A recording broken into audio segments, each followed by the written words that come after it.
हैदराबाद के फुलली थाने के हद में मुबैना पुलिस मुकाबले में जवाबदार मारिजी वियो है। एक एहलकार ज़ख़्मी थी पियो है। SSP हैदराबाद जो चवणो आहे त मोटरसाइकिल सवारनि खे रोकियो त हुननि पुलिस मथां फायरिंग करे ॾिनी। SSP हैदराबाद चयो आहे त जवाबी फायरिंग में एक जवाबदार मारिजी वियो आहे, जंहिंजी सुञाणप न थी सघी।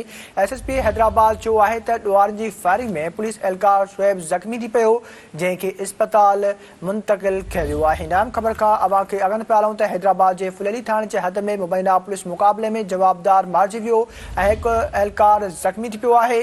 SSP हैदराबाद चयो आहे त मोटरसाइकिल सवारनि खे रोकियो त हुननि फायरिंग करे ॾिनी। इन बारे सां वधीक असां टेलीफोन लाइन ते मौजूद आहे हैदराबाद खां सीनियर रिपोर्टर फिरोज़ बबर जी। फिरोज़ बबर, कहिड़ा तफ़सील आहिनि? हैदराबाद जे फुलली थाणे जे हद में मुबैना पुलिस मुकाबले में जवाबदार मारिजी वियो ऐं हिकु एहलकार ज़ख़्मी थी पियो आहे, कहिड़ा तफ़सील आहिनि वटि? जी बिल्कुल, फुलली थाणे जे हद में ही पुलिस मुकाबलो पेश आयो आहे, जंहिंमें एक जवाबदार मारिजी वियो आहे त ॿियो पुलिस एहलकार जेको मुक़ाबले में पिणु ज़ख़्मी थियो आहे।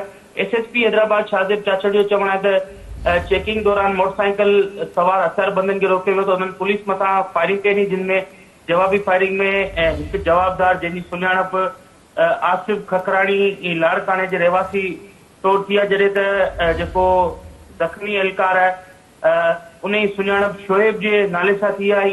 ॿिन्हिनि खे जेको खोटी जवाबदार आहे ऐं शोएब जेको पुलिस एहलकार ज़ख़्मी आहे हुनखे पुलिस अस्पताल हैदराबाद मुंतकिल कयो आहे, जिते SSP हैदराबाद वाक़िए हवाले हंधि पहुची वियो आहे। SSP हैदराबाद शादिब चाचड़ जो चवणु आहे त जेके ॿिया फरार जवाबदार आहिनि हुननि जी ॻोल्हा कई पई वञे, जिते मामले जी जांच जारी आहे। जी, वॾी महिरबानी फिरोज़ बबर, तफ़सील ॾिना।